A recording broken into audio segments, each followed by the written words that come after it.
Hi guys, it's your guy Greg Giants here with my favorite segment of the week, and that is Giants Review, where I just tie up loose ends of what happened in the game after I probably have lost my mind, which I really didn't do yesterday. I'm just more numb to this team being bad and all.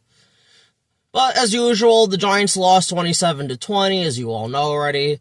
The Giants were competitive in the game. Yes, the Packers did drop a lot of passes and stuff, and they weren't doing what they usually do. They were struggling before our game anyway. Josh Jacobs was, I want to say he was out for most of the second quarter and then the second half. So they didn't have probably their best player on the field, but still. I mean, again, I'll take it. We ended up losing, but it is what it is. So I'm just going to get started with Jameis Winston, our quarterback, who was our second-string quarterback, because Jackson Dart was out with a concussion.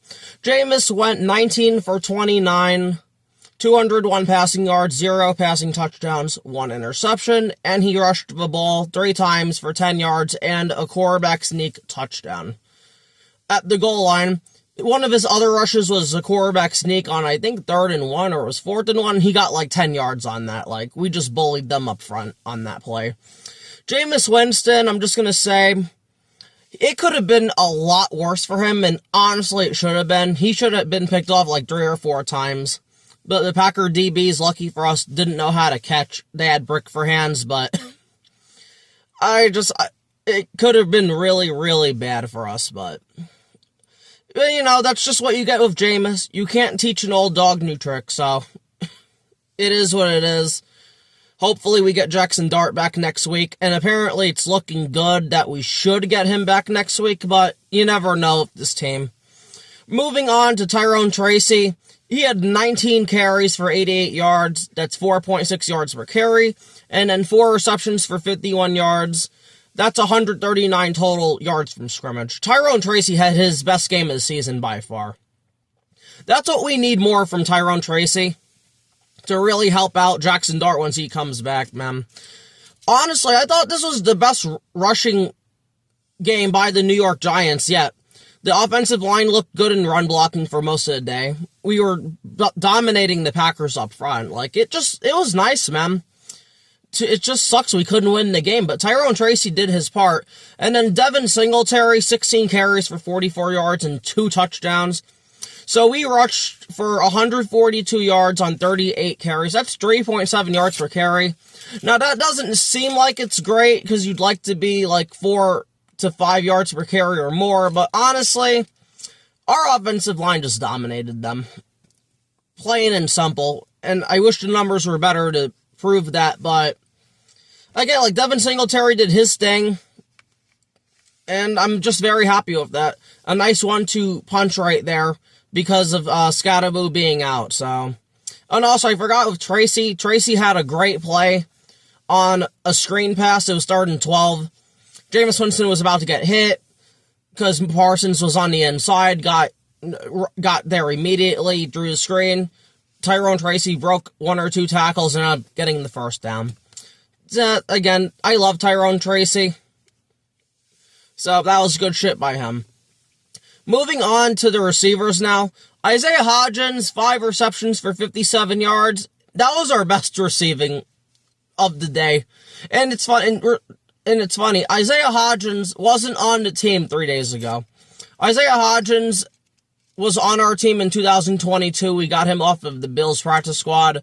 Then in 2023, I think we let him go. 2 years later, we claimed him from the Steelers practice squad. We better not let Isaiah Hodgins go again, man.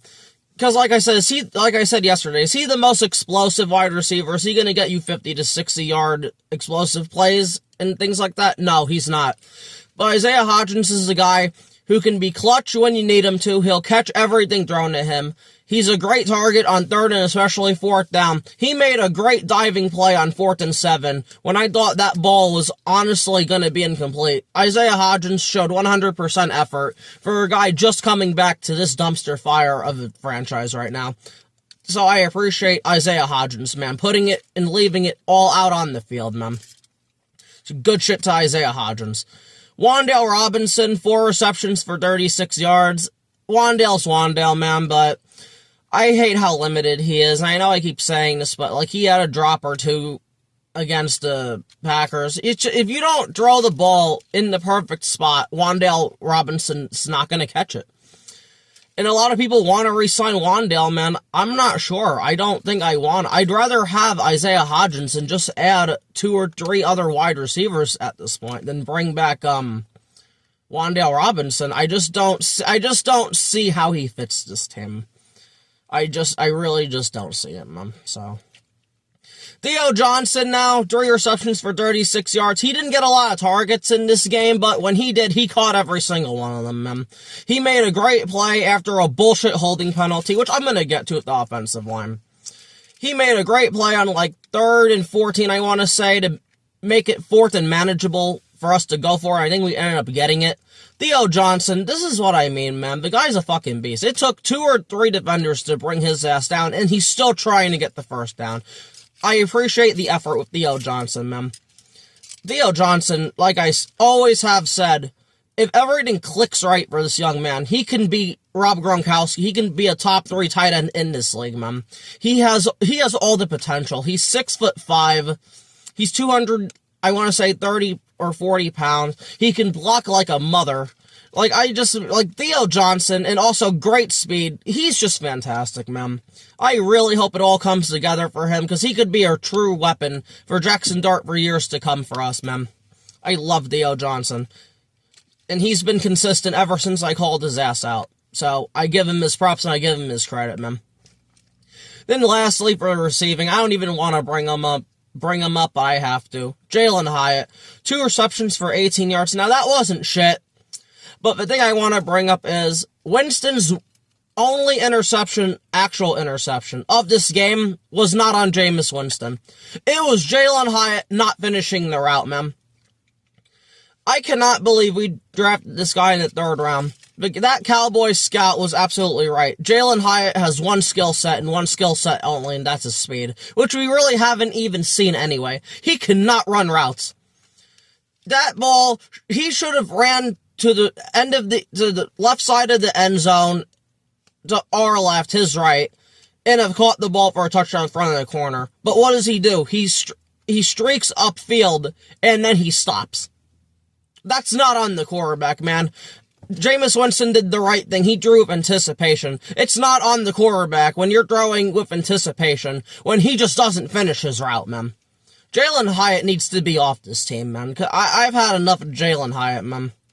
It's been, like, since 23 of just failures, man. Like, we thought he was going to be this great explosive wide receiver, and he hasn't been that at all. And it absolutely sucks, but that 2023 class, except John Michael Schmitz, who I'm going to get into, is bad.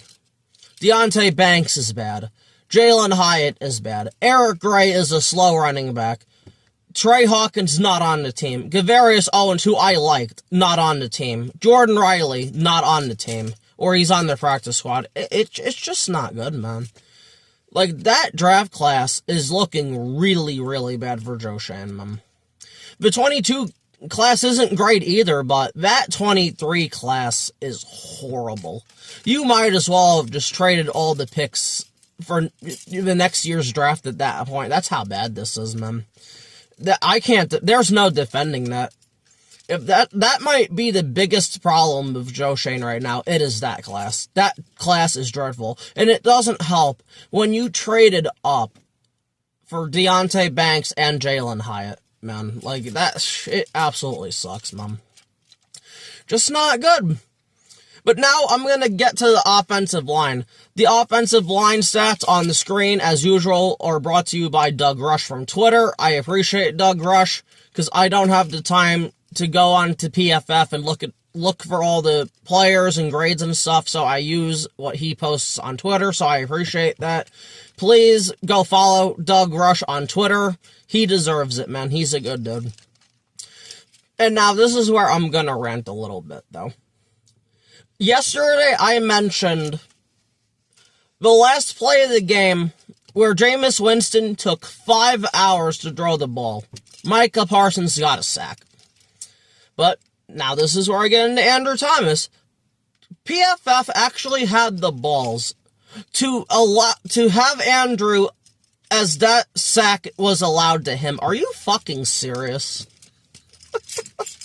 Now, this was not Andrew's best game. It wasn't, man. He was getting beat by Kingsley. I can't pronounce his last name, but by number 55 of the Packers. This might have been Andrew's worst game, but he did not deserve that sack allowed on that play, man. It is not the lineman's fault if the quarterback takes 5 hours to throw a fucking Hail Mary. There's no way, man. Especially after Andrew pushed his ass like 5 yards in the backfield. And then fucking, I guess Jon Runyan got in the way on that play, and then Parsons just got around them both. But at that point, the play should have been over. The fact that PFF allowed that to be a sack by Andrew Thomas instead of the quarterback is absolutely asinine. There's just no fucking way, man. And they shit on Andrew this game. They also gave him a bullshit holding penalty on, I want to say it was Kingsley again, or it was Rashawn Gary, where that guy just got his ass whooped and they called a holding penalty, which then allowed the I think it was the right after that play was the big Theo play. But it's just like, come the fuck on. That's absolutely insane, man. No, I'm sorry, that's not a sack allowed at all. I hope they look at that later in the week and it goes back to 0, because that was on Winston. There is no fucking way that was Andrew's fault, man. That ball should have been, that was 5 seconds. That ball needs to be out, period, man. And he pump faked it. So again, how is that on the fucking tackle? I don't care who it is, man. I don't care if that's Mailata. I don't care if that's Andrew Thomas. I don't care if that's Tristan Wirfs. That should not be a charge sack to the offensive lineman. No way. Andrew Thomas, if that stands, got shafted. And usually a bullshit sack like that happens every year and they charge it to him. I'm so sick and tired of that, man. There's no way, man. Like I said, this might have been his worst game because I saw him getting pushed all over the place. Kingsley did get him a couple of times, but he didn't get, but the player didn't get a sack. That's a bullshit sack. If that stands, there's just no way, man. As for the rest of Andrew's stats, 0 quarterback hits, 0 quarterback hurries, and 1 pressure. I just can't, man. That's fucking insane. There's no way, man. There's just no way, man. That's disrespectful. They're really trying to make sure this man doesn't win the Protector of the Year award. Get the fuck out of my face, man. Moving on to Jon Runyan Jr. He didn't allow a sack, 1 quarterback hit, 0 hurries, and 1 pressure. He had another solid game, man. That's all I ask from Jon Runyan at this point. And then you have a lot of these Giant fans that want to cut Runyan because it's a 9.4 cap. We would save $9.4 million in cap, but I don't know if I want to do that, man. Is he an elite left guard? No, but he's solid, man. He's very solid, especially next to Andrew Thomas. And we already have too many needs on his fucking team, especially on defense, that we have to address more, and it's absolutely aggravating. But Jon Runyan, if he keeps this up, I would keep him on the team, man. Continuity is very important on an offensive line. You don't want to mess that up, man. Moving on, though, to John Michael Schmitz. He was perfect. John Michael Schmitz, this might have been his best game, man. I saw John Michael Schmitz pulling out. I saw him running guys over in the run game. I saw him protecting well. John Michael Schmitz, man. I don't know if this is more just John Michael Schmitz is getting better, like really getting better, or if this is a Carmen Barcelo thing. And it's a bit of both, but I'm starting to get into the camp of I want to bring John Michael Schmitz back, man. I really do. Like, he's excellent. Because my initial plan was going to be let go of him and try and sell the farm for Tyler Linderbaum, but John Michael Schmitz is doing what he's supposed to do, man. This was apparently his best game of the year, and watching it in real time, it might have been his best game, man. Besides that first Eagles game, this might have been it, man. He was doing everything. John Michael Schmitz deserves his credit, man. And I'm going to be the first one to sit here and say he deserves his credit. He did good shit, man. Very impressed with John Michael Schmitz. I hope he keeps this up, man. I want to see him do this against tougher competition. Like, I want to see him do this against Ali McNeil next week. Washington's Daron Payne. Milton Williams of the Patriots. Like, I always thought Milton Williams was a bit overrated, but he's going to be facing some tough defensive tackles coming up, but I hope he keeps this shit up, man. I'm very impressed with John Michael Schmitz. He did excellent this game. Moving on to right guard Greg Van Roten. He apparently performed the worst on this offensive line, or it might have been Illuminor. 0 sacks allowed, 0 quarterback hits, 3 hurries, and 3 pressures. Again, if I want to replace one person on this offensive line next year, it is Greg Van Roten. Whether he's going to be a backup or he's just going to retire and not be on the team, we got to replace that right guard spot because this is not good, man. Like, Greg Van Roten was not great yesterday. It could have been worse, but it's just not good. And when Micah Parsons went right in on Jameis Winston on that screen to Tyrone Tracy, that was on Greg Van Roten's side, so not good, not great, man. Absolutely not great. But again, he's 35 years old. I'm not gonna kill him, man. He's doing what he can. He has great games, and then he has not good games like this. But again, I'm not gonna kill him. He's more toward the end of his career, man. Greg Van Roten's good in my book right now, but he's got to do better, and hopefully he can against Detroit, but that's going to be tough. And then last but not least, Jermaine Illuminor. He was my X Factor this week against the Packers. I thought he held up pretty well, man. He allowed 1 sack, 1 quarterback hit, 1 hurry, and 3 pressures. Now, unlike Andrew Thomas's sack, Illuminor's was a legitimate sack. He just got beat on 4th down on the inside by Micah Parsons. It is what it is, man. Rather than that, he held up pretty well. I give Jermaine Illuminor his credit, man.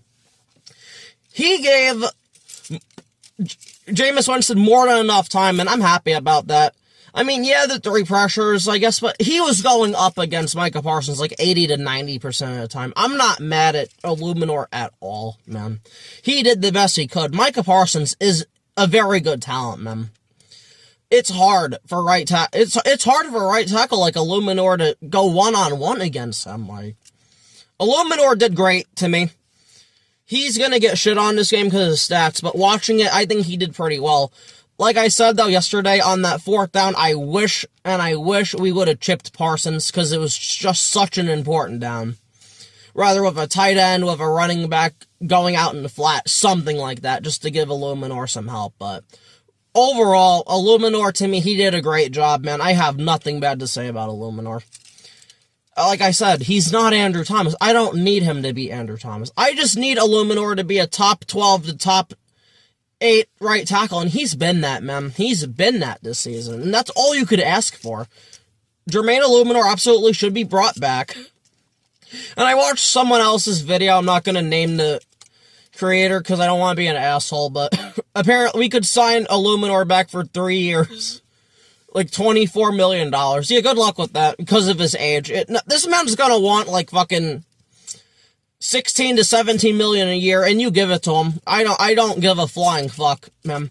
As long as it's not north of 20 million, give Illuminor whatever he wants, because he needs to come back, man. Because Marcus Bowe is not the right tackle right now. He's not ready. And honestly, I don't think we have the right tackle on the roster. I think we're going to draft one. I really don't, and this is what sucks, man. I don't know what we're going to do in this draft. I want to go offense, but this defense still needs help, and this is the thing pissing me off. The defense should not need help. It's just unbelievable. But speaking of, I'm going to get into the defense now. I really got fucking nothing, man. Like, again, got destroyed on the run. That's all it is. I forgot to write down how many yards they allowed on carries because I'm in such a hurry today, but Brian Burns had 2 sacks. One of them was a bullshit sack. Like, Jordan Love slid before the line of scrimmage and Burns touched him, so that counts as a sack. But either or, he has 13 sacks, and he would have had the lead for sacks in the NFL, but Myles Garrett's a fucking animal, man. And I love Brian Burns to death. I love Brian Burns. Myles Garrett's gonna win the Defensive Player of the Year. There are levels to this, man. Myles Garrett is an elite player. He's the best defensive player in the league. Brian Burns might be like top 10.